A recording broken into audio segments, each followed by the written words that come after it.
friend, welcome to C for Chemistry class. My name is Pankaj Singh and today we will discuss about the mesomeric effect. GOC का lecture number 4 है. So before we begin this topic, I would like to suggest मैं एक suggestion देना चाहूँगा कि इस topic में तभी आएँ जब आपको resonance और inductive effect जो है depth में clear हो, या फिर जो बच्चे नए हैं इसमें और फर्स्ट टाइम इस लेक्चर को देख रहे हैं तो प्लीज़ एक मेरी रिकमेंडेशन है कि इससे पहले वाले जो लेक्चर्स हैं मैं उनके डिस्क्रिप्शन में लिंक दे दूंगा, जहाँ पर जीओसी का इंडक्टिव इफेक्ट और resonance part 1 and part 2 please दोनों देखें, फिर तभी ये मेसोमेरिक इफेक्ट समझ में आएगा. So before we begin please subscribe the channel and if you like my video please like also. So let's start then. What is the meaning of the mesomeric effect here and mesomeric effect से क्या क्या conditions हैं, क्या क्या terms होते हैं, हम क्या देखेंगे सब deeply. Let's see then. See mesomeric effect दो टाइप के होते हैं, plus M effect and minus M effect. यहाँ पर मैंने स्क्रीन में भी लिख रखा है minus M effect and plus M effect. So now let's see what is the meaning of the mesomeric effect here. See it is similar to the resonance only. सबसे पहले तो आपने ये समझना है कि यहाँ पर मेसोमेरिक इफेक्ट जो है वो बिल्कुल रेजोनेंस की तरह ही है कंडीशन, और यहाँ पर कॉन्जुकेशन होना सबसे पहला मैंडेटरी पार्ट है. It is very necessary to be a conjugation in the complete compound और द कार्बन चेन. तो अगर कॉन्जुकेशन नहीं हो रहा है तो हम उसको मेसोमेरिक इफेक्ट नहीं बोल सकते हैं. मेसोमेरिक इफेक्ट में प्लस एम और माइनस एम इफेक्ट दो आते हैं, जहाँ पर अगर हमारा कोई ग्रुप कार्बन से ऐसे जुड़ा हो जो कि लोन पेयर हो, तो देख सकते हैं कंडीशन वही रहेगी, सिग्मा पाई बॉन्ड, यहाँ पर देखिए पाए सिग्मा पाए या फिर पाए सिग्मा लोन पेयर. तो कॉन्जुकेशन की जितनी भी नेसेसरी कंडीशंस हमने रेजोनेंस में पढ़ी थी वो सारी की सारी जो है कंडीशंस जो है वो यहाँ भी मेसोमेरिक में अप्लाई होंगी. तो रेजोनेंस में और यहाँ पर सिर्फ एक ही अंतर है and that is the difference is कि अगर कोई भी ग्रुप कार्बन से जुड़ा है और वो कार्बन नहीं है तो और कॉन्जुकेशन हो रहा है तो हम मेसोमेरिक इफेक्ट बोलेंगे. See it is written here also here, if a molecule और द ग्रुप और द एटम विड्रॉ और donate the electron other than the carbon then the effect will be called the mesomeric. फिर से repeat करता हूं, अगर कोई भी ग्रुप जो कार्बन से जुड़ा हुआ है कॉन्जुकेशन कर रहा है but it is not a carbon और कॉन्जुकेशन हो रही है चेन में, ठीक है, कॉन्जुकेशन की सारी जो है कंडीशंस जितने भी हैं वो सारी सेटिस्फाई हो रही हैं, तो ये इफेक्ट जो है फिर मेसोमेरिक इफेक्ट कहलाएगा. It is there is only slightly difference between a resonance and the mesomeric effect. See यहाँ पर एक एग्जांपल है जो कि जो है कॉन्जुकेशन की कंडीशन सेटिस्फाई कर रहा है, पाए सिग्मा पाए, लेकिन क्या है कि यहाँ सारे के सारे कार्बन ही है. There are no other element like hydroxyl और NO2 NH3 कुछ भी नहीं है ऐसा. तो इसलिए यहाँ पर जो कॉन्जुकेशन होगा वो रेजोनेंस कहलाएगा. लेकिन अदर देन कार्बन हो लाइक NH2 OH या फिर NO2 कोई भी अगर विड्रॉइंग ग्रुप हो तब हम वहां पर बोलते हैं मेसोमेरिक इफेक्ट. सो सबसे पहले यहाँ पर प्लस एम इफेक्ट होता है और एक माइनस एम इफेक्ट होता है. प्लस एम इफेक्ट तब होता है जब कोई लोन पेयर डोनर, कोई इलेक्ट्रॉन डोनर जो है कार्बन की चेन में जो है इलेक्ट्रॉन डोनेट करेगा. जैसे कि नाइट्रोजन के पास यहाँ पर लोन पेयर है तो ये इलेक्ट्रॉन डोनेट होंगे तो ये पाई बॉन्ड शिफ्ट होगा, ये पाई बॉन्ड यहाँ शिफ्ट होगा, तो उसी के बाद जो है कॉन्जुगेशन आगे बढ़ेगा और ये इस तरीके से कॉन्जुगेशन. तो हम यहाँ पर कॉन्जुगेशन की प्रोसेस को नहीं देख रहे हैं कि कितने types of various types of जो कॉन्जुगेटिंग स्ट्रक्चर्स बन रहे हैं वो हम यहाँ पर डिस्कस नहीं करेंगे, क्योंकि it is almost similar to the resonating structure जो हमने डेप्थ में इनसे पहले वाले वीडियोस को देखा है. इसीलिए मेरी रिकमेंडेशन फिर से है कि इस वीडियो को देखने से पहले जरूर आप जो है जीओसी के दोनों लेक्चर को डेप्थ में जाके स्टडी करें. Now let's see what are the conditions possible. Now plus M effect में और माइनस एम इफेक्ट में अगर हम रिंग में देखें, अभी तो हमने एक चेन में देखी, रिंग में जिस तरीके से अगर इलेक्ट्रॉन डोनेट किया जाता है तो अभी हमने बोला प्लस एम इफेक्ट होता है. और यहाँ पर जो हमारे पास एक्स है, कोई भी जो ग्रुप होगा वो उसके पास या तो लोन पेयर होना चाहिए या फिर उसके पास नेगेटिव चार्ज होना चाहिए. अगर इस एक्स के पास लोन पेयर या फिर नेगेटिव चार्ज है तो ही वो क्या कर सकता है, इलेक्ट्रॉन्स को आगे डोनेट कर सकता है. जैसे कि यहाँ पर हमारा हाइड्रोक्सिल ग्रुप कर रहा है, हाइड्रोक्सिल में लोन पेयर है तो डेफिनेटली इसने रिंग में जो है डबल बॉन्ड बनाएगा. डबल बॉन्ड आते ही यहाँ पर कार्बन जो है पेंटावेलेंट हो जाता है और आप जानते हैं कार्बन पेंटावेलेंट कभी नहीं होता है, तो ये अपने इलेक्ट्रॉन को जो है शिफ्ट करके ऑर्थो पोजीशन में ले आएगा. ये प्रोसेस चलती रहेगी और इसी के बाद प्रोसेस फिर पैरा में जाएगी, फिर उसके बाद आपकी वापस जो है फिर से ऑर्थो में जाएगी. प्लीज़ रिमेंबर, फिर से रिमाइंड करा रहा हूँ, ये सारी जो कॉन्जुगेशन की प्रोसेस है हमने रेजोनेटिंग स्ट्रक्चर्स में डेप्थ में पढ़ी है, तो मैं इनको प्रॉपरली उस स्टेज में नहीं ले जा रहा हूँ.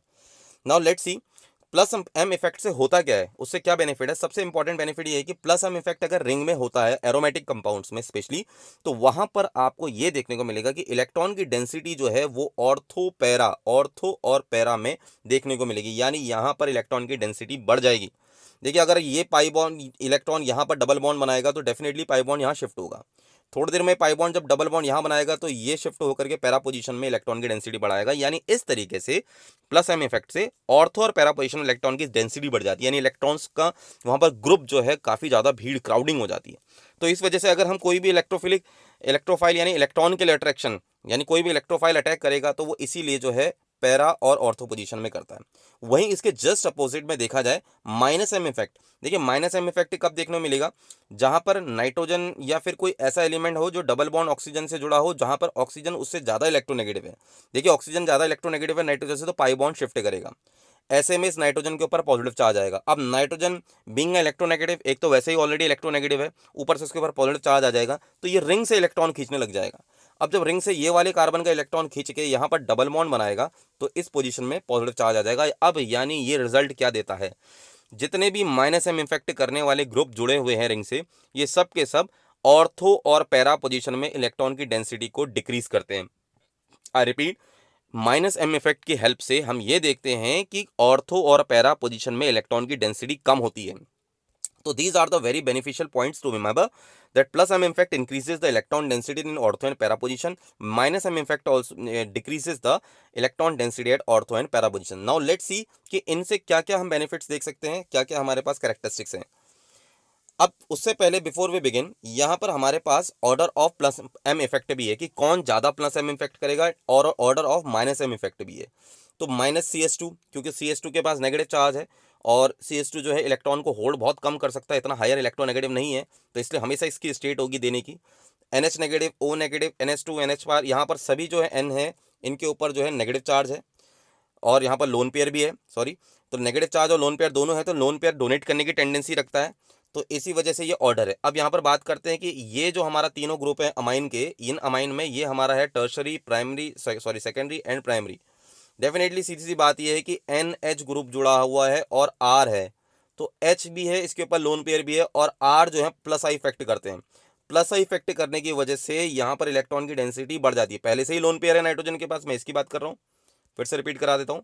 यहाँ पर टर्शरी अमाइन कैसे काम कर रहा है, सबसे ज़्यादा यहाँ पर, फिर उसके बाद आपका अमाइन ग्रुप है, फिर NH2 है, तो ये इसीलिए इसके ऊपर जो है लोन पेयर्स होते हैं, तो ये डोनेट करने की टेंडेंसी रखता है। फिर हाइड्रोक्सिल ग्रुप आ गया, फिर आपके पास O ऑक्सी ग्रुप है, फिर यहाँ पर जो है NHCO डबल बॉन्ड CH3, ये भी मिथाइल अमाइड ये भी है।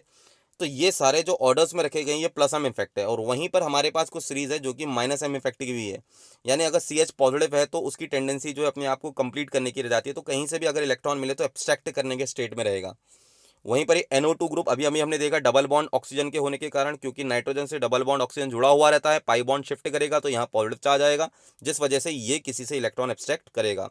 वहीं साइनाइड में CN नेगेटिव, वहीं CHO, सेम प्रोसेस है, बस ऑर्डर इनके क्या है कि कौन ज़्यादा एम इफेक्ट करेगा, plus M effect and minus M effect. With the help of this we can detect wherever we need to find out कि कहाँ पर इलेक्ट्रॉन की डेंसिटी कौन ज़्यादा बढ़ाते हैं और कौन कम बढ़ाते हैं। नाउ यहाँ पर एक क्वेश्चन है हमारे पास, जैसे कि arrange in the decreasing order of the electron density, सबसे ज़्यादा इलेक्ट्रॉन डेंसिटी इन ऑर्थो और पैरा पोजीशन में कौन बढ़ाता है। तो सबसे पहले देख लेते हैं, यहाँ पर हमारे पास फिनॉल ग्रुप है, यहाँ पर नाइट्रो ग्रुप है, और ये बेंजीन है। बेंजीन में कोई भी जो है ग्रुप अटैच्ड नहीं है, ना ही इलेक्ट्रॉन विड्रॉइंग ग्रुप जुड़ा हुआ है, ना ही इलेक्ट्रॉन डोनेटिंग ग्रुप। तो इसका मतलब क्या है कि इसकी पोजीशन तो सबसे लास्ट में होगी। देखते हैं, बीच में भी हो सकती है, ये देखना पड़ेगा कि कोई ऐसा ग्रुप जुड़ा तो नहीं है जो इलेक्ट्रॉन की डेंसिटी घटा रहा है या बढ़ा रहा है। सो सबसे पहले देखते हैं कि फिनॉल ग्रुप में क्या हो रहा है। फिनॉल में इसमें OH ग्रुप जो है वो प्लस M इफेक्ट करता है, यानी इसके पास लोन पेयर है तो ये लोन पेयर देगा। अब जब ये लोन पेयर देगा तो कॉन्जुगेशन होगा, कॉन्जुगेशन होने से ऑर्थो और पैरा पोजीशन में इलेक्ट्रॉन की डेंसिटी बढ़ेगी, लेकिन सेम टाइम में इसकी एक टेंडेंसी और रहती है, वो है माइनस एम इफेक्ट करने की, यानी इलेक्ट्रॉन को अपनी तरफ खींचने की भी है। लेकिन ध्यान रखना है कि प्लस एम इफेक्ट जो है हमेशा माइनस आई या कोई भी आई इफेक्ट से ज़्यादा होता है। यानी अगर किसी ग्रुप के पास दो स्टेट है शो करने की, एम इफेक्ट भी दिखाने की है, यानी मेसोमेरिक इफेक्ट दिखाने की भी टेंडेंसी है और इंडक्टिव इफेक्ट दिखाने की भी टेंडेंसी है, तो वो ग्रुप जो है प्रायोरिटी देगा मेसोमेरिक इफेक्ट को। लेकिन ये केस सिर्फ और सिर्फ जो है accept in the case of halogen, halogen के केस में ऐसा नहीं होता, वहां पर आई इफेक्ट जो होता है वो डोमिनेंट हो जाता है एम इफेक्ट में, वहां पर I effect dominant, inductive effect जो होता है वो प्रायोरिटी दी जाती है मेसोमेरिक इफेक्ट से। लेकिन और बाकी सभी के केस में मेसोमेरिक इफेक्ट जो होता है वो डोमिनेट करता है आई इफेक्ट। मैंने यहाँ पर लिखा भी है कि प्लस एम इफेक्ट जो है डोमिनेट ऊपर माइनस, या एम इफेक्ट जहाँ पर भी आएगा वो आई इफेक्ट पे डोमिनेट करेगा, लेकिन in case of halogen I effect जो है वो एम पे डोमिनेट करेगा। तो इसका मतलब अगर हम फिनॉल की स्टेट देखें, अगर फिनॉल में OH ग्रुप इलेक्ट्रॉन को खींचने वाला, एब्स्ट्रैक्ट करने वाला, विड्रॉ करने वाला होता, तो यहाँ पर इलेक्ट्रॉन की डेंसिटी कम हो जाती है, प्लस चार्ज आ जाता, यानी ये पाई बॉन्ड को शिफ्ट करके यहाँ बना देता ना, तो यहाँ पर पॉजिटिव चार्ज आ जाता है और यही प्रोसेस आगे को बढ़ती। तो कॉन्जुगेशन के थ्रू ऑर्थो और पैरा पोजीशन में हम देखते इलेक्ट्रॉन की डेंसिटी कम हो रही है, लेकिन इसमें कंडीशन ये है कि एम इफेक्ट जो है वो ग्रेटर है आई इफेक्ट से। तो इसका मतलब फिनॉल में जो ऑक्सीजन OH ग्रुप है ये इलेक्ट्रॉन की डेंसिटी बढ़ाएगा, और यहाँ पर क्या करेगा, रिंग में ऑर्थो और पैरा पोजीशन में इलेक्ट्रॉन की डेंसिटी बढ़ेगी। अब बात करते हैं नाइट्रो ग्रुप। देखिए नाइट्रो ग्रुप के पास माइनस आई इफेक्ट वो भी ऊपर को लगेगा, आई माइनस आई इफेक्ट भी करता है और माइनस एम इफेक्ट भी करता है, यानी दोनों ग्रुप जो है वो फेवर में है। फिनॉल की तरह अपोजिट नहीं थे, फिनॉल में एम इफेक्ट और आई इफेक्ट दोनों अपोजिट लग रहे थे, लेकिन नाइट्रो ग्रुप में दोनों ही क्या है, फेवरेबल डायरेक्शन में है। तो इसका मतलब ये दोनों के दोनों इफेक्ट के कारण, हालांकि हमने एम इफेक्ट को ही जो है डोमिनेंट मानना है, तो उसके कारण भी अगर देख ले तो इलेक्ट्रॉन की डेंसिटी क्या होगी, इन ऑर्थो और पैरा पोजीशन में घटेगी, यानी इलेक्ट्रॉन की डेंसिटी के मामले में ये सबसे कम होगा। फिर बात करते हैं बेंजीन में ऐसा कोई नहीं है जो कि इलेक्ट्रॉन की डेंसिटी बढ़ा रहा है घटा रहा है। तो बी और सी में देखा जाए तो बेंजीन के पास तो ऐसा कोई नहीं जो इसकी इलेक्ट्रॉन डेंसिटी घटा रहा है, यानी इसके कंपैरिजन में बेंजीन के पास इलेक्ट्रॉन डेंसिटी थोड़ी ज़्यादा रहेगी, क्योंकि यहाँ पर जो ग्रुप जुड़ा है वो तो इसकी स्टेट में रहेगा कि यहाँ ऑर्थो और पैरा पोजीशन में क्या हो, पॉजिटिव चार्ज है। तो इसका ट्रेंड जो बन जाएगा, सबसे पहले ए आ जाएगा, फिर सी आ जाएगा, फिर उसके बाद बी आ जाएगा in the terms of electron density. अब यहाँ पे लिखा arrange in the decreasing order, decreasing order मतलब सबसे ज्यादा तो ये है, फिर उसके बाद सी, फिर उसके बाद B. Now let's see the other example. यहाँ पर एक एग्जांपल और है जहाँ पर फिनॉल भी ग्रुप है और फ्लोरीन फ्लोरोबेंजीन है और क्लोरोबेंजीन है, and it is very important, please note it down, ये बहुत इंपॉर्टेंट है, थोड़ा कन्फ्यूजन भी लगेगा लेकिन ध्यान से देखिएगा। सबसे पहले हम फिनॉल की स्टेट देखते हैं। फिनॉल की स्टेट में अभी अभी हमने देखा कि प्लस एम इफेक्ट जो होता है वो आई इफेक्ट से ज़्यादा होता है। अगर OH ग्रुप इलेक्ट्रॉन को अपनी तरफ खींचना भी चाहेगा और इलेक्ट्रॉन की डेंसिटी यहाँ कम करना चाहेगा, लेकिन नहीं कर पाएगा, क्योंकि सेम टाइम में साइमल्टेनियसली इसके पास एक इफेक्ट और है, प्लस एम इफेक्ट, और हम जानते हैं कि plus M effect I effect में क्या करेगा, डोमिनेंट हो जाएगा। तो यानी फिनॉल की जो स्टेट रहेगी वो इलेक्ट्रॉन डेंसिटी क्या करेगी, इन ऑर्थो और पैरा पोजीशन में बढ़ाने की रहेगी। तो इसका मतलब सबसे ऊपर तो रहेगा आपका फिनॉल। अब बात करते हैं कि फ्लोरोबेंजीन और क्लोरोबेंजीन में क्या स्टेट रहेगी। देखिए फ्लोरोबेंजीन में फ्लोरीन जो है सबसे ज़्यादा इलेक्ट्रोनेगेटिव एलिमेंट है पूरे पीरियोडिक टेबल में, यानी इसकी स्टेट जो है माइनस आई इफेक्ट की करने की सबसे ज़्यादा होगी, और ऊपर से दोनों ही हेलोजन है। और हमने देखा कि अभी अभी कि प्लस एम इफेक्ट जो है हेलोजन में डोमिनेंट नहीं होता है, वहाँ पर डोमिनेंट होता है आई इफेक्ट। माइनस एम या आई इफेक्ट जो होता है मेसोमेरी इफेक्ट से ज़्यादा होता है, यानी हम ये कह सकते हैं यहाँ पर मेसोमेरी इफेक्ट तो काम नहीं करेगा। जैसे पहले वाले ग्रुप में आई इफेक्ट काम नहीं करा, हेलोजन के केस में मेसोमेरिक इफेक्ट, सिर्फ हेलोजन के केस में यहाँ पर मेसोमेरिक इफेक्ट जो है वर्क नहीं करेगा। हम ये कह सकते हैं कि आई इफेक्ट जो है dominating over the M effect. अब देखते हैं आगे क्या। बी और सी में हमने जज करना है कि कौन ज़्यादा इलेक्ट्रॉन डेंसिटी कम करेगा और बढ़ाएगा। अब हमारे हिसाब से तो फ्लोरीन जो है ज़्यादा इलेक्ट्रोनेगेटिव एलिमेंट है, तो ज़्यादा इलेक्ट्रोनेगेटिव एलिमेंट होने की वजह से इसकी जो पुलिंग होगी, यानी खींचने की जो क्षमता होगी, वो क्लोरीन से थोड़ी ज़्यादा होगी, यानी जो ये पॉजिटिव करेक्टर जो डेवलप करेगा ऑर्थो और पैरा पोजीशन में, वो क्लोरीन के कंपैरिजन में थोड़ा ज़्यादा करेगा। अगर ये क्लोरीन के कंपैरिजन में ज़्यादा करेगा तो इसका मतलब पॉजिटिव चार्ज की डेंसिटी जो ऑर्थो और पैरा पोजीशन में आएगी वो क्लोरीन के कंपैरिजन में ज़्यादा आएगी। तो ट्रेंड बन जाएगा ए, फिर उसके बाद सी, फिर उसके बाद बी। आई होप यहाँ तक क्लियर हो गया होगा। लेकिन हम देखते हैं कि आंसर इसका ये नहीं है, आंसर है ए बी सी, यानी फ्लोरीन से ज़्यादा इलेक्ट्रॉन डेंसिटी कम करने वाला क्लोरोबेंजीन होता है। ये कैसे? देखिए यहाँ पर हमें रिजल्टेंट इफेक्ट देखना पड़ता है। एम इफेक्ट जो है वो इलेक्ट्रॉन को पुश करेगा, किस तरीके से, जैसे कि फिनॉल के केस में, और वो डबल बॉन्ड लाएगा, इलेक्ट्रॉन की डेंसिटी बढ़ेगी। ऐसा क्यों? क्योंकि फ्लोरीन और क्लोरीन दोनों के पास जो है लोन पेयर्स होते हैं। लोन पेयर होने में, अब पहले बात करते हैं हम फ्लोरीन की। फ्लोरीन का साइज जो है वो बहुत छोटा होता है, क्लोरीन का साइज जो है वो बड़ा होता है, तो अपने इलेक्ट्रॉन्स को ये होल्ड नहीं कर पाते। देखिए यहाँ पर एक ही इलेक्ट्रॉन शेयर हो रहा है, बाकी 1 2 3 4 5 6 इलेक्ट्रॉन इसके छोटे से ग्रुप 2s2 2p5 इसका इलेक्ट्रॉनिक कन्फिग्रेशन होता है। छोटा सा साइज है जिसमें ऑलरेडी 5 इलेक्ट्रॉन है, यानी 2 लोन पेयर हो गए, 1 इलेक्ट्रॉन शेयर हो रहा है कार्बन से, तो ये हाई इलेक्ट्रॉन डेंसिटी रखता है अपने जो छोटे साइज में। इसका मतलब इसकी प्लस एम इफेक्ट भी काफ़ी ज़्यादा है। प्लस एम इफेक्ट इसका काफ़ी ज़्यादा है comparison to plus M effect of chlorine. Please पहले इसको ध्यान रख लीजिए। एम इफेक्ट जो है फ्लोरीन का काफ़ी ज़्यादा है, सॉरी, प्लस एम इफेक्ट जो है फ्लोरीन का ज़्यादा है कंपैरिजन टू क्लोरीन, क्योंकि क्लोरीन में इलेक्ट्रॉन की डेंसिटी फ्लोरीन की तरह है तो सही, लेकिन 3s3p5 में, अब 3p5 का साइज काफ़ी बड़ा होता है, तो स्टेट जो होती है इलेक्ट्रॉन को पुश करने की, डोनेट करने की, वो थोड़ी कम होती है। मैं फिर से रिपीट करता हूँ, क्लोरीन और फ्लोरीन में फ्लोरीन का साइज छोटा है, तो छोटे साइज होने की वजह से 2p5 के इलेक्ट्रॉन जो हैं बहुत हाईली डेंस है, जो ये देना चाहता है, देने की यानी इसका डोनेशन प्रॉपर्टी बहुत हाई है। वहीं पर ही क्लोरीन की डोनेशन प्रॉपर्टी बहुत वीक है। इसलिए वीक है, साइज बड़ा है, इलेक्ट्रॉन जितने भी लोन पेयर्स उसके पास हैं वो उसके स्प्रेडेड है, रीजन में फैले हुए हैं बहुत बड़े स्पेस में। अब यहाँ से प्लस एम इफेक्ट तो इसका बहुत ज़्यादा है। अब बात करते हैं इसके आई इफेक्ट की, दोनों के केस में। यहाँ पर इसका आई इफेक्ट भी कम है, तो जो आई इफेक्ट जो है, सॉरी, ज़्यादा है। फ्लोरीन का आई इफेक्ट इतना ज़्यादा, अब इसको हम एक यूनिट की तरह भी मान सकते हैं, जैसे कि मान लीजिए फ्लोरीन का एम इफेक्ट है 4 और आई इफेक्ट है 5। ठीक, क्लियर। अब यहाँ पर हमने एक चीज़ समझना है कि यही जो है क्लोरीन का एम इफेक्ट है 1 और इसका आई इफेक्ट जो है वो मान लेते हैं, हम मान लेते हैं इसका 4 मान लेते हैं। अब अगर हम रिजल्टेंट देखें, हम तो जानते हैं कि हेलोजन के केस में आई इफेक्ट एम से ज़्यादा होता है, तो इसका मतलब क्या है कि जो रिजल्टेंट होगा वो तो आई इफेक्ट माना जाएगा। तो 5 - 4 करेंगे 1, 5 - 4 करेंगे 1, जो कि फ्लोरीन के केस में अपर साइड को जाएगा, यानी इंडक्टिव इफेक्ट करेगा, जिसकी वजह से इलेक्ट्रॉन की डेंसिटी यहाँ कॉज होगी। लेकिन अब यहाँ देखते हैं क्लोरीन के केस में, 4 - 3 यानी 3 जो है रिजल्टेंट आई इफेक्ट दिखाएगा। 3 अमाउंट जो है मैग्नीट्यूड, मैं जस्ट एक रेफरेंस ले रहा हूँ, अमाउंट में मैग्नीट्यूड के फॉर्म में ज़्यादा आई इफेक्ट दिखाएगा, तो इसका मतलब इलेक्ट्रॉन की डेंसिटी ज़्यादा कम कौन करेगा? क्लोरीन करेगा in the comparison of fluorine, क्योंकि फ्लोरीन का एम इफेक्ट और आई इफेक्ट दोनों ही ज़्यादा है। क्लोरीन का जो है आई इफेक्ट और एम इफेक्ट में एम इफेक्ट कम है, तो इस वजह से रिजल्टेंट यहाँ पर जो है ज़्यादा आई इफेक्ट का है, यहाँ पर रिजल्टेंट आई इफेक्ट का कम है, तो इस वजह से इलेक्ट्रॉन डेंसिटी जो है ज़्यादा कम करने में क्लोरीन कामयाब होता है। तो इसी वजह से हम इसको ये भी लिख सकते हैं, इसका रिजल्ट, ये आंसर ये आ जाएगा इसका ए। फिर इसके बाद हमने इस तरीके से देखा कि ए बी सी, तो ये आपका रिजल्ट आ जाएगा। तो कायदे से हमें यही लग रहा है कि सबसे ज़्यादा जो है रिजल्ट क्या कहते हैं इलेक्ट्रॉन डेंसिटी जो है क्लोरीन करेगा, तो ये सबसे लास्ट में आ गया सी, और सबसे कम जो है इलेक्ट्रॉन डेंसिटी जो है फ्लोरीन करेगा, तो इसलिए वो बीच में आ गया। फिनॉल तो प्लस एम इफेक्ट करने की वजह से इलेक्ट्रॉन डेंसिटी बढ़ा रहा है।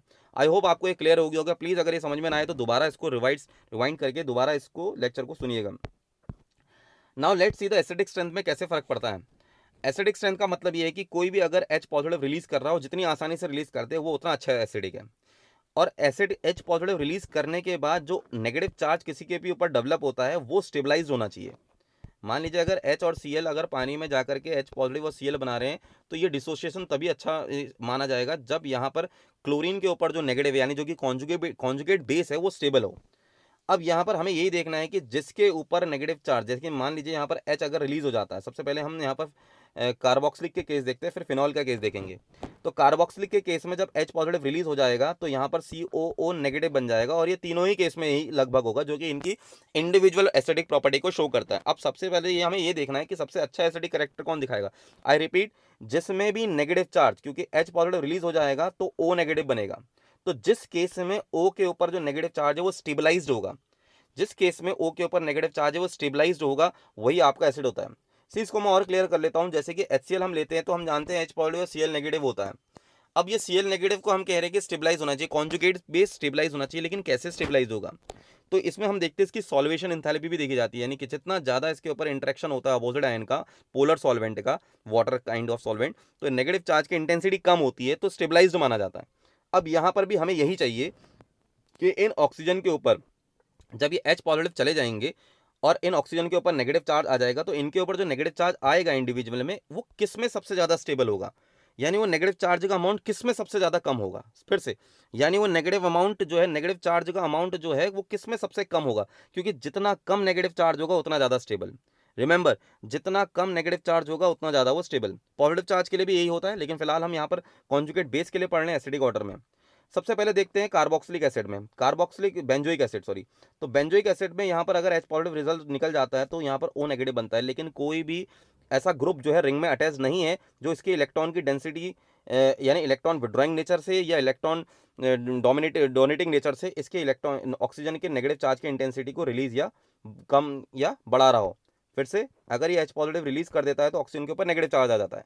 हमने कहा है कि जिसके ऊपर ऑक्सीजन के ऊपर जो नेगेटिव चार्ज डिस्पर्स हो रहा है वो कम हो जाए, डिस्पर्स्ड हो जाए, जितना रिड्यूस हो जाएगा वो उतना अच्छा हमारा कॉन्जुगेट बेस बना जाएगा, वो ओवरऑल उतना अच्छा एसिडिक हो जाएगा।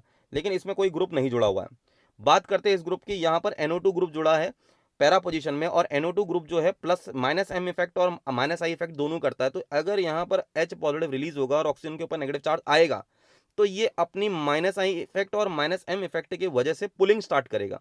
ये पुलिंग जो है थ्रू आउट द रिंग में चलेगी, जिसकी वजह से ये ऑक्सीजन की नेगेटिविटी को कम कर देगा। यानी जो ऑक्सीजन के ऊपर नेगेटिव चार्ज आएगा after releasing the H positive, please confuse मत होना, after releasing the H positive, यहाँ पर ऑक्सीजन के ऊपर जो नेगेटिव चार्ज आएगा उसको रिड्यूस कर देगा ये NO2 ग्रुप खींच कर, पुल करके। तो इसका मतलब क्या हो गया कि इसके ऊपर क्या जो ऑक्सीजन के ऊपर जो नेगेटिव चार्ज है वो डिस्पर्स्ड हो गया, फैल गया, डिस्ट्रीब्यूट हो गया, यानी रिड्यूस हो गया, यानी स्टेबलाइज्ड हो गया। बात करते हैं इस ग्रुप की। इस ग्रुप में जो है फिनॉल यानी OH ग्रुप जुड़ा है हाइड्रोक्सिल ग्रुप बेंजोइक में।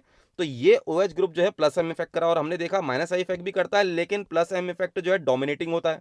डोमिनेटिंग होने की वजह से ये क्या करेगा, अपना रिंग में इलेक्ट्रॉन देगा, यानी रिंग की इलेक्ट्रॉन डेंसिटी बढ़ाएगा। तो अगर ये H पॉजिटिव रिलीज करके यहाँ O के ऊपर नेगेटिव चार्ज आएगा एसिडिक कैरेक्टर की वजह से, मान लीजिए एसिडिक प्रॉपर्टी शो कर रहा है, H पॉजिटिव रिलीज कर रहा है और O के ऊपर नेगेटिव चार्ज आ रहा है, तो ये OH रिंग में इलेक्ट्रॉन डोनेट करके क्या इसके इलेक्ट्रॉन की डेंसिटी नहीं बढ़ा देगा। यानी पहले से ही नेगेटिव चार्ज है और ज्यादा इलेक्ट्रॉन को दिया जा रहा है रिंग के थ्रू, तो इसके ऊपर नेगेटिव चार्ज बढ़ जाएगा, यानी ये डिस्पर्स्ड नहीं होगा और ज्यादा कॉन्सेंट्रेटेड हो जाएगा। तो नेगेटिव चार्ज और ज्यादा कॉन्सेंट्रेटेड हो जाएगा, यानी अनस्टेबिलिटी आ जाएगी। तो हम यहाँ पर कहेंगे कि जो इसका कॉन्जुगेट बेस होगा, यानी H पॉजिटिव रिलीज करने के बाद जो नेगेटिव आयन बनेगा ना, वो कॉन्जुगेट बेस जो है स्टेबलाइज्ड नहीं होगा। बेंजोइक केस में जब COOH रिलीज करेगा इस तरीके से, COO नेगेटिव और H पॉजिटिव, तो ये कॉन्जुगेट बेस जो है कंपैरिजन टू लास्ट में जो OH के जो है ज्यादा स्टेबल है, क्योंकि यहां पर जो OH ग्रुप है, इस वाले में जो OH ग्रुप है वो ऑक्सीजन के ऊपर की नेगेटिव चार्ज को बढ़ा रहा है। H पॉजिटिव रिलीज हो गया ना, H पॉजिटिव रिलीज हो गया तो ऑक्सीजन के ऊपर जो नेगेटिव चार्ज है उसको बढ़ाया जा रहा है। तो आई होप ये आपको बेंजोइक एसिड के केस में समझ में आ गया होगा। Now let's see what happen in the case of the other example. देखिए यहाँ पर जो केस है, और फिर से आ जाते हैं, बात करते हैं। OH ग्रुप है, OH प्लस M इफेक्ट से करेगा, नेगेटिव चार्ज बढ़ाएगा, नेगेटिव चार्ज की डेंसिटी बढ़ाएगा। मान लीजिए यहाँ पर से H पॉजिटिव रिलीज हो गया, अब H पॉजिटिव रिलीज हो गया तो इसके ऊपर नेगेटिव चार्ज आएगा, वो नेगेटिव चार्ज को यहाँ बढ़ा करके यहाँ रिंग में आगे को शिफ्ट करेगा, जिसकी वजह से इलेक्ट्रॉन डेंसिटी बढ़ेगी। अब बात करते हैं कि ये स्टेबलाइजेशन सबसे ज़्यादा किस में होगा। देखिए सबसे ज़्यादा स्टेबल यहाँ पर जो है C वाला है, C D और A। तो C वाले केस में क्यों है, सबसे पहले इसी को देखते हैं, और बाकी वाले में क्यों नहीं है। देखिए यहाँ पर तो मिथाइल ग्रुप है B वाले केस में, तो मिथाइल ग्रुप तो क्या करता है, प्लस I इफेक्ट करता है, यानी इलेक्ट्रॉन डेंसिटी बढ़ाएगा। तो ऑक्सीजन के ऊपर H पॉजिटिव को रिलीज करने के बाद जो नेगेटिव चार्ज आएगा उसकी डेंसिटी पहले से बढ़ जाएगी, तो इसका मतलब अनस्टेबल कॉन्जुगेट बेस, तो इसकी प्लेस तो बाद में चलेगी। बात करते हैं इसके बाद जो है फिर A वाले में क्यों आया। देखिए यहाँ पर भी सेम यही है कि अगर हम जब यहाँ पर ये रिंग से खींचा जाएगा तो इसके ऊपर जो है नेगेटिव चार्ज, देखिए यहाँ पर ऐसा केस क्या है कि यहाँ पर तो CH3 क्या कर रहा है, इसकी डेंसिटी बढ़ा रहा है, तो बढ़ा रहा है, तो हमें यहाँ पर एसिडिक वाटर दिखाना, तो सबसे तो B और A में तो जो है B वाला जो है वो कम स्टेबल है, अनस्टेबल है, तो इसलिए पोजीशन B से पहले A की आ गई। अब बात करते हैं यहाँ पर बाकी क्या कर रहे हैं। देखिए बाकी का केस ये है कि यहाँ पर अच्छा एसिडिक करेक्टर C यानी जो CN ग्रुप जुड़ा है वो क्यों दिखा रहा है, क्योंकि CN जो ग्रुप है वो माइनस M इफेक्ट करता है, माइनस M इफेक्ट करने की वजह से इलेक्ट्रॉन को पुल किया जाएगा। तो इसके ऊपर अगर नेगेटिव चार्ज आएगा H पॉजिटिव रिलीज करने के बाद, तो पुलिंग की वजह से ये नेगेटिव चार्ज की इंटेंसिटी रिड्यूस हो जाएगी, वो रिंग में फैल जाएगी, तो यानी ये स्टेबल माना जाएगा। स्टेबल हो गया तो इसकी प्लेस सबसे पहले हो गई। बात करते हैं D वाले पार्ट की। यहाँ पर Cl जो है प्लस M इफेक्ट भी करता है, माइनस M इफेक्ट भी करता है, लेकिन हम जानते हैं हेलोजन के केस में I इफेक्ट जो है डोमिनेंट होता है मेसोमेरिक इफेक्ट पे, बाकी सब में नहीं होता है, लेकिन हेलोजन के केस में होता है। तो अपने I इफेक्ट की वजह से ये इलेक्ट्रॉन की डेंसिटी को क्या करेगा, पुलिंग स्टार्ट कर देगा, जिसकी वजह से O के ऊपर जो नेगेटिव चार्ज डेवलप होगा after releasing the H positive वो रिड्यूस हो जाएगा तो स्टेबल हो जाएगा। CN जो है ज्यादा M इफेक्ट करता है। अब M इफेक्ट और I इफेक्ट में हम यहाँ पर ये देखेंगे कि ये ज्यादा करेगा या ये Cl करेगा। फिर से यहाँ पर पुलिंग साइनाइड भी कर रहा है due to the M effect, और यहाँ पर पुलिंग जो है क्लोरीन भी कर रहा है due to the I effect. तो किसका ज्यादा माना जाएगा, यानी ज्यादा स्टेबल कौन करेगा। पुलिंग तो दोनों कर रहे हैं, नेगेटिव चार्ज को रिड्यूस तो दोनों ही कर रहे हैं, साइनाइड भी कर रहा है, Cl भी कर रहा है, नेगेटिव चार्ज रिड्यूस दोनों ही कर रहे हैं, लेकिन ज्यादा रिड्यूस कौन करेगा, ज्यादा रिड्यूस जो है साइनाइड करेगा। ये इसलिए क्योंकि M इफेक्ट जो होता है वो I इफेक्ट से ज्यादा हद तक, एक्सटेंट तक जो है अपना वर्क करता है, तो इसीलिए जो है C फर्स्ट आया, फिर उसके बाद D आया। बात करते हैं B की, जो कि इलेक्ट्रॉन डेंसिटी क्या कर रहे हैं, एक हद तक रिड्यूस कर रहा है प्लस M फैक्टर की, फिर उसके बाद आई बारी A की आई। Now we have a some new example also here. Now comparison between, ये क्वेश्चंस IIT के भी हैं। लाइक CH3 अगर डायरेक्ट ग्रुप में OH में जुड़ा है, OH ग्रुप में जुड़ा तो एसिडिक कैरेक्टर कौन बढ़ाएगा, यहाँ पर देखिए CH3 और यहाँ पर OCH3 ग्रुप जुड़ा हुआ है, तो दोनों ही केस में ये प्लस आई इफेक्ट कर रहा है, क्योंकि यहाँ पर M इफेक्ट तो होगा नहीं, यहाँ पर M इफेक्ट तो होगा नहीं। नाउ यहाँ पर समझने वाली बात है, क्योंकि यहाँ पर M इफेक्ट करने की टेंडेंसी CH3 की नहीं होती है, वहाँ पर केवल आई इफेक्ट होती है। तो ये क्या करेगा, अपना एक हद तक क्या करेगा, रिड्यूस करेगा इसके ऊपर के जो नेगेटिव चार्ज को, इसके ऊपर के नेगेटिव चार्ज को बढ़ाएगा। अब बात करते हैं कि ये वाले केस में क्या होगा। यहाँ पर केस में ऐसा है कि आई इफेक्ट की वजह से नीचे तो आएगा इलेक्ट्रॉन की पुलिंग, लेकिन M इफेक्ट जो है यहाँ पर डोमिनेटिंग होता है। फिर से M इफेक्ट डोमिनेटिंग होता है, जो कि रिंग को, इलेक्ट्रॉन को रिंग में डिस्ट्रीब्यूट कर देगा, जिसकी वजह से O के ऊपर का नेगेटिव चार्ज जो है वो बढ़ जाएगा। सेम रीजन है कि M इफेक्ट डोमिनेटिंग होता है I इफेक्ट की वजह से, तो इसलिए जो है ये इलेक्ट्रॉन जो है ऑक्सीजन की डेंसिटी जो क्या करेगा, बढ़ाएगा comparison to this, comparison to plus I. फिर से M इफेक्ट जो है OCH3, पहले तो ये समझना है कि इन दोनों में प्लस M इफेक्ट भी हो रहा है और I इफेक्ट भी हो रहा है। I इफेक्ट इलेक्ट्रॉन की डेंसिटी को रिड्यूस करेगा, प्लस M इफेक्ट जो है इलेक्ट्रॉन की डेंसिटी को बढ़ाएगा in the case of OCH3। लेकिन हम जानते हैं कि M इफेक्ट और I इफेक्ट में जो है ज़्यादा स्ट्रॉन्गर जो होता है वो M इफेक्ट होता है, जिससे इलेक्ट्रॉन की डेंसिटी ज़्यादा बढ़ेगी। फिर बात करते हैं यहाँ CH3 की, ये भी प्लस आई इफेक्ट की वजह से जो इलेक्ट्रॉन डेंसिटी बढ़ाएगा, O के ऊपर तो अनस्टेबल तो करेगा। लेकिन ये देखेंगे दोनों अनस्टेबल स्टेट में से ज़्यादा अनस्टेबल स्टेट कौन सी होगी, ज़्यादा अनस्टेबल स्टेट होगी M इफेक्ट की, ज़्यादा अनस्टेबल स्टेट होगी M इफेक्ट की। तो इसका जो बेस होगा, इसका जो कॉन्जुगेट बेस होगा कम स्टेबल होगा। फिर से इन दोनों केस में से ज्यादा क्या कर रहे हैं, अनस्टेबल, दोनों ही अनस्टेबल कर रहे हैं ऑक्सीजन O के ऊपर नेगेटिव चार्ज को। लेकिन जो M इफेक्ट है वो ज्यादा एक्सटेंट तक नेगेटिव चार्ज डेवलप करेगा, बढ़ाएगा, तो जिसकी वजह से इसका कॉन्जुगेट बेस जो है वो कम स्टेबल होगा, और वहीं जो होगा इसका थोड़ा जो है ज्यादा स्टेबल होगा, क्योंकि CH3 जो है प्लस आई इफेक्ट कर रहा है और M इफेक्ट ज्यादा होता है। आई इफेक्ट इतना स्ट्रॉन्ग नहीं होता जो नेगेटिव चार्ज को बहुत हाई बढ़ा दे। सिमिलरली यहाँ पर भी हमारे पास एक क्वेश्चन है, देखिए इन तीनों केस में से ABC पे OH फिनॉल हमारा, फिर उसके बाद OH में इसमें Cl ग्रुप जुड़ा है पैरा पोजीशन में, और बेंजोइक। बेंजोइक के केस में सबसे ज़्यादा जो एसिडिक करेक्टर है वो बेंजोइक एसिड ही दिखाता है। ये एक्सपेरिमेंटली डिटरमाइंड है। इसके डिसोसिएशन कांस्टेंट की वैल्यू भी अगर हम डिटरमाइन करेंगे Ka, तो वो हमें ज़्यादा जो है बेंजोइक एसिड की ही मिलेगी। तो बेंजोइक एसिड इसमें सबसे ज़्यादा जो है एसिडिक करेक्टर दिखाता है। बात करते हैं A और B की, तो यहाँ पर केस वही है कि इसमें M इफेक्ट की वजह से इलेक्ट्रॉन डेंसिटी बढ़ेगी ओके ऊपर, तो अनस्टेबिलिटी आएगी। लेकिन I इफेक्ट डोमिनेटिंग होता है in the case of halogen, तो आई इफेक्ट के डोमिनेटिंग होने की वजह से ये नेगेटिव चार्ज को पुलिंग करेगा, यानी इसके रिड्यूस करेगा, इसका कॉन्जुगेट बेस स्टेबल हो जाएगा। तो इसीलिए बी और ए में पहले बी फिर उसके बाद ए आया। So this is the whole case. Now let's see what we can study in the other examples also. देखिए यहाँ पर वो केसेस है जहाँ पर जो है CH3 NO2 ग्रुप जुड़ा हुआ है, NO2 ग्रुप ऑर्थो में भी जुड़ा हुआ है, उसके बाद पैरा में भी जुड़ा हुआ है, उसके बाद जो है मेटा में भी जुड़ा हुआ है। तो सबसे पहले तो देखना है इसमें जो सबसे ज़्यादा जो बेस, जो कॉन्जुगेट बेस होगा वो स्टेबल किसका, वही एसिडिक प्रॉपर्टी पढ़ रहे हैं। H पॉजिटिव रिलीज होगा तो CH2 नेगेटिव बनेगा, सभी केस में CH2 नेगेटिव। फिर से रिपीट करता हूँ, H पॉजिटिव रिलीज होगा तो CH2 नेगेटिव बनेगा, CH2 नेगेटिव, CH2 नेगेटिव। अब ये देखना है कि CH2 नेगेटिव इन तीनों में सबसे ज़्यादा स्टेबल कहाँ होता है, तो वही अच्छे एसिडिक प्रॉपर्टी दिखाएगा। तो सबसे अच्छा जो है वो C वाले में है, वो इसलिए है क्योंकि यहाँ पर M इफेक्ट तो दोनों दिखाएंगे। देखिए M इफेक्ट ये भी दिखाएगा, M इफेक्ट पैरा भी दिखाएगा। M इफेक्ट जो है वो आपका माइनस आई M इफेक्ट दोनों ही जगह वर्क कर रहा है, और हम ये भी जानते हैं कि यहाँ पर M इफेक्ट जो है आई इफेक्ट पे डोमिनेंट होता है। तो M इफेक्ट की वजह से ऑर्थो और पैरा में दोनों ही क्या करेंगे, इस नेगेटिव चार्ज को रिड्यूस करेंगे। फिर से इस M इफेक्ट की वजह से पुलिंग स्टार्ट करेंगे ना, तो पुलिंग स्टार्ट की वजह से जो CH2 के ऊपर नेगेटिव चार्ज डेवलप होगा दोनों ही केस में वो रिड्यूस होगा। लेकिन जो है ये वाला केस क्यों जो है पहले प्रायोरिटी दी गई है, इसलिए क्योंकि ऑर्थो पोजीशन में हमें ये भी देखना है कि आई इफेक्ट भी दोनों के साथ काम कर रहा है। अब बात करते हैं हम, जब M इफेक्ट में जज नहीं कर पाए तो आई इफेक्ट में क्यों आए, क्योंकि देखिए M इफेक्ट में दोनों कंपाउंड सेम ही है, NO2 की जो स्ट्रेंथ होगी M इफेक्ट करने की वो सेम होगी। बट जो आई इफेक्ट होता है वो डिस्टेंस अप्रोचिंग भी होता है, ये डिस्टेंस प्रोपोर्शनल भी होता है। आपको याद होगा, अगर आपने नहीं देखा है तो लेक्चर नंबर 1 जरूर देखिए, वहाँ पर मैंने यही बताया है कि जो हमारा आई इफेक्ट होता है वो डिस्टेंस के साथ कम होते जाता है। अगर आप देखेंगे तो अप टू 3 कार्बन ही काम करता है, धीरे धीरे इंटेंसिटी आई इफेक्ट की कम होने लग जाती है। तो अभी जो आई इफेक्ट है वो ज़्यादा होगा क्योंकि नज़दीक है, यहाँ पर पैरा पोजीशन से जो आई इफेक्ट है वो थोड़ा दूर है।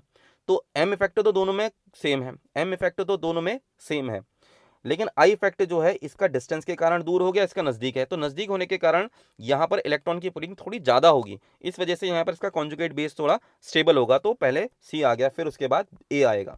बात करते हैं B की, क्या यहाँ पर हम M इफेक्ट देखेंगे। देखिए अगर हम M इफेक्ट को लगा भी देते हैं, इसके हम अगर मैं इसका मेसोमेरिक इफेक्ट बना भी दूँ, तो ये आप देखेंगे कि इसके मेसोमेरिक इफेक्ट में जो इसके कॉन्जुगेशन होगी वो ऐसे होगी कि आप देखोगे ये वाला जो कार्बन है, इस कार्बन पे कोई भी पॉजिटिव चार्ज डेवलप नहीं करा पाता है ये।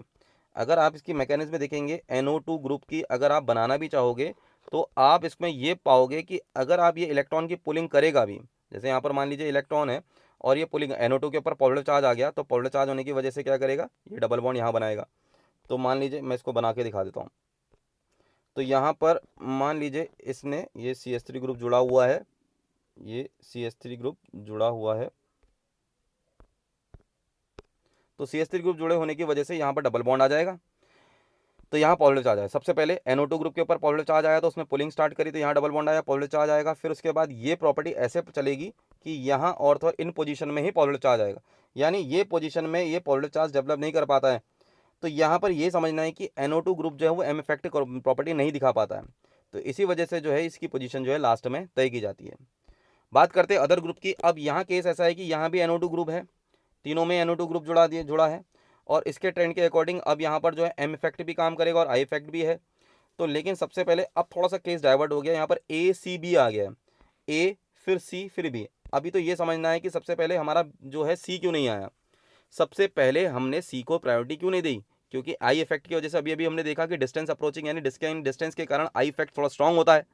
तो ऐसा क्यों नहीं हुआ यहाँ पर केस में, तो देखिए यहाँ पर जो है नज़दीक होने की वजह से इसमें एक प्रॉपर्टी आ जाती है फिनॉल के केस में, यहाँ पर मिथाइल के केस में नहीं, फिनॉल के केस में जो है यहाँ पर इंटरमोलिकुलर हाइड्रोजन बॉन्डिंग बनने लग जाती है। इसको इंट्रामोलिकुलर बोलने ज़्यादा सही रहेगा, इंट्रामोलिकुलर मतलब एक ही मॉलिक्यूल के अंदर। तो इंट्रामोलिकुलर हाइड्रोजन बॉन्डिंग बनने के कारण इनके बीच में जो है बॉन्डिंग स्ट्रांग हो जाती है, जिससे H पॉजिटिव का रिलीज होना थोड़ा मुश्किल हो जाता है। फिर से इंट्रामोलिकुलर हाइड्रोजन बॉन्डिंग डेवलप हो जाती है। हाँ ये जरूर है कि यहाँ पर नजदीक है तो आई इफेक्ट सबसे ज़्यादा स्ट्रांग जरूर ये दिखाएगा, लेकिन इंट्रामोलिकुलर हाइड्रोजन बॉन्डिंग भी तो डेवलप हो गई, जिसकी वजह से इसके ऊपर जो बॉन्डिंग हाइड्रोजन बॉन्डिंग बन जाएगी और H पॉजिटिव का रिलीज होना थोड़ा मुश्किल हो जाएगा। तो इस वजह से सबसे पहले जो है C और B में C आ गया फिर B आ गया। ए वाले को इसलिए सबसे प्रायोरिटी दी गई है क्योंकि यहाँ पर कोई इंट्रामोलिकुलर हाइड्रोजन बॉन्डिंग नहीं बनेगी, ये एक दूसरे के अपोजिट डायरेक्शन में है और ये ज़्यादा अच्छा कॉन्जुगेट बेस को स्टेबल करेगा। ये कॉन्जुगेट बेस को स्टेबल नहीं कर पाएगा क्योंकि ये H पॉजिटिव रिलीज ही नहीं कर पाएगा। फिर बारी आती है लास्ट में NO2 ग्रुप की। So this is the all for the today that we have discussed in the mesomeric effect. I hope it is all clear to you. It's very important in the further chemistry also, and it will be coming again and again in the every part of the organic chemistry. Please try to study. इसको एक बार और देख लीजिएगा, repeat कर लीजिएगा, and for next just wait for the next lecture. So till then, thank you and keep doing the study.